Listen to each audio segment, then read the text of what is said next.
Mackenzie Blackwood signs a 5-year extension with the Colorado Avalanche at $5.25 million. The Colorado Avalanche keeping their tradition alive of overpaying for mid goaltenders. Blackwood's start with the Avalanche has got off to a really good start. That trade's looking to pay dividends for them. But at the end of the day, it's only been 4 games. It's a .931 save percentage. It is a 3-1-0 record. The Avs were struggling to get good goaltending all year. I don't want to say they jumped the gun, but the thing that I wondered was, how much would it have cost you to sign this contract 2 months from now, 3 months from now? He's a UFA at the end of the year. I understand that. But did you need to sign this after 4 games? I don't think so. I agree, especially because Blackwood, he was really good in San Jose, but let's not forget that it was only 2 or 3 years ago where in New Jersey, he didn't just lose a starter's job. He wasn't even one of New Jersey's top 2 goaltenders. He was their number 3 going into one of their playoff runs. Like that just kind of goes to show you how volatile he's been and how volatile most goaltenders in this league are. Now, I could see a scenario where Blackwood works out in Colorado because he has kind of rebuilt his game since moving on from the Devils.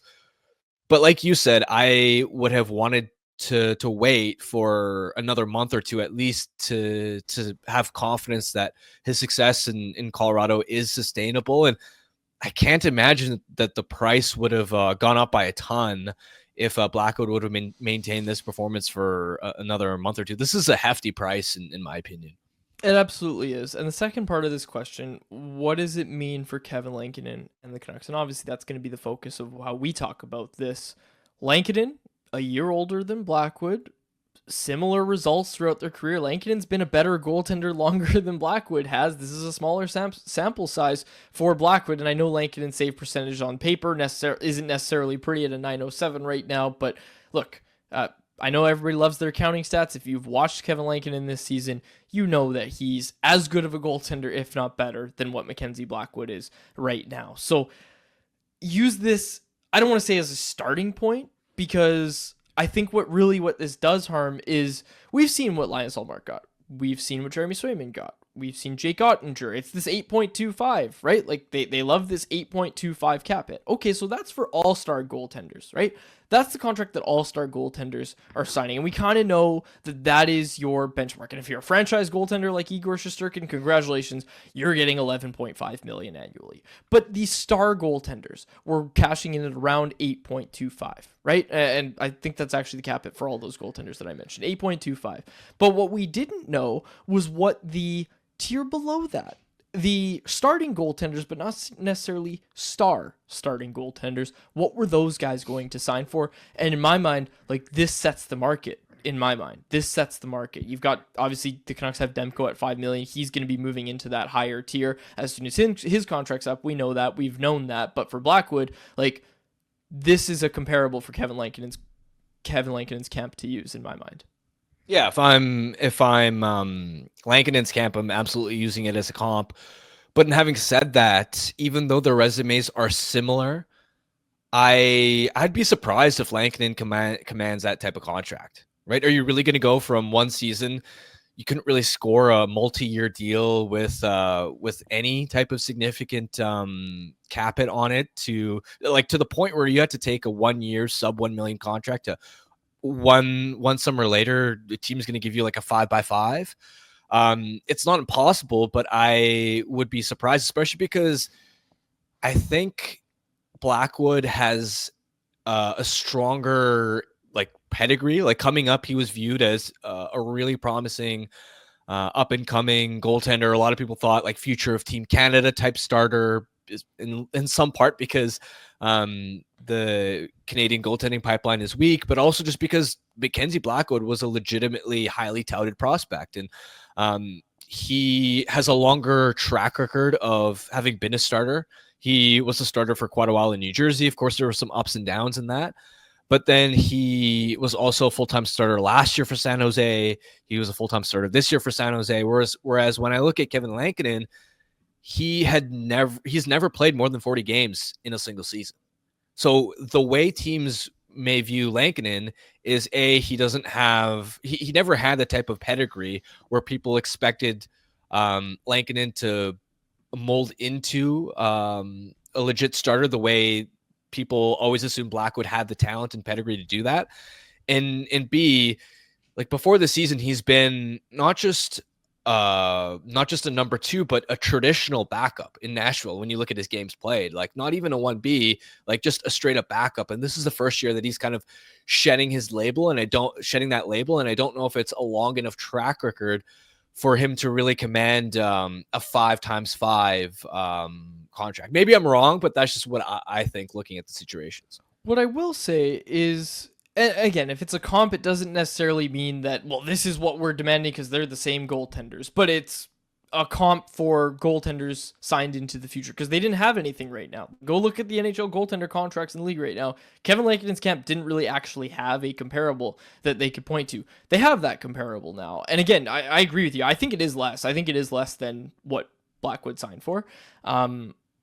If I'm ballparking it today, it's a 4 or 5 year deal, I think, in free agency. Maybe 3 if you bump up the cap hit a bit, but it's probably 4 years at least $4 million to start. And hey, if you're Kevin Lankinen, that means you've already done great, because what did guys like Anthony Stolarz get? What did Laurent Brossoit get this past offseason? Those cap hits start with a 2, and I'm sure Kevin Lankinen would have been happy to sign for one of those, or probably hoped that he would have gotten one of those. Obviously, he has to settle for less, but look, those guys are signed for next year. If Laurent Brossoit and Anthony Stolarz were hitting the free agent market this season, what could they command, right? And I'm not saying that those guys are going to fall off. We know Stolarz is having an excellent season in Toronto, but if you're Kevin Lankinen, like, you're not losing sleep over this. You know you're going to get your bag one way or another. I don't think this is going to be another situation where Lankinen's left without a seat at the table, because quite frankly, Harm, I know what you're pointing out about, backup historically, all that sort of stuff.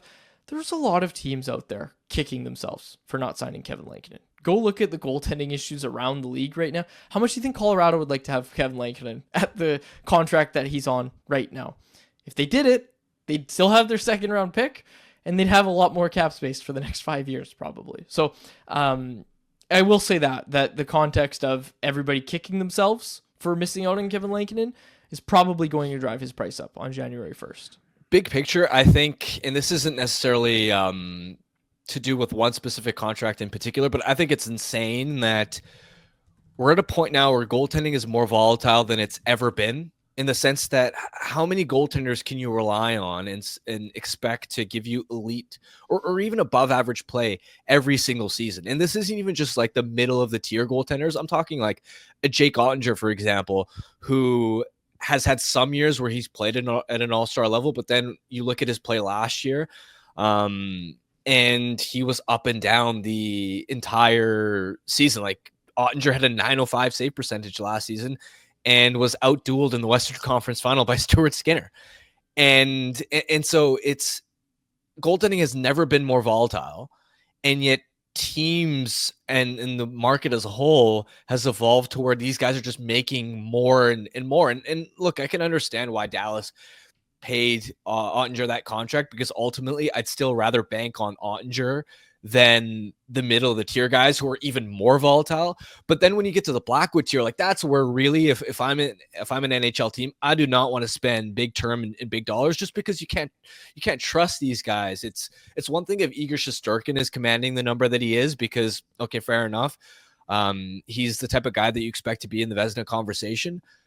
But the middle tier of like Blackwood, of like the Joey Decords or Lankinen now, like, no way would I want to be in a position where I'm giving these guys 4 or 5 years at big cap hits. I forgot about Joey Decord. I actually forgot about that, because that is a comparable too for the Lankinen camp. And I said there was no comparables out there. Like, that's a comparable for the Lankinen camp. My mistake. I forgot about Joey Decord's contract extension. My bad. How many bad goalie contracts are there in this like $5-ish million dollar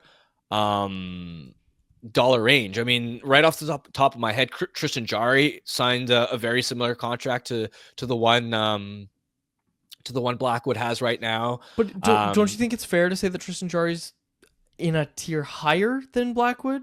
Like, I know he's not playing. I'm saying, now. like, I'm not trying to compare them as goaltenders. I'm just saying, like, Jari's contract was, I think, like 5.375 Yes. times Okay. 5. Yeah. Yeah. Like, and this is the point. Like, an even better, like, more proven goaltender. And look at how that contract's aging. It's an awful contract. Jonas Corposalo, In Boston. Yeah. in Boston. I mean, look at like Cal Peterson. The Kings immediately gave him that contract, and obviously he's not in LA anymore. But they had to get rid of that contract. Ville Husso in Detroit. Jack Campbell. Grubauer. I mean, like the Capitals were dealing with Temper as a negative value contract before they dealt him to LA.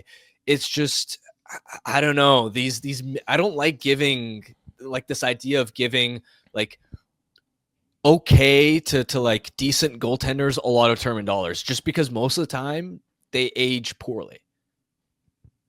I like it. If you're watching this on YouTube, make sure you subscribe to the channel, shoot us a like on the video as well. Some good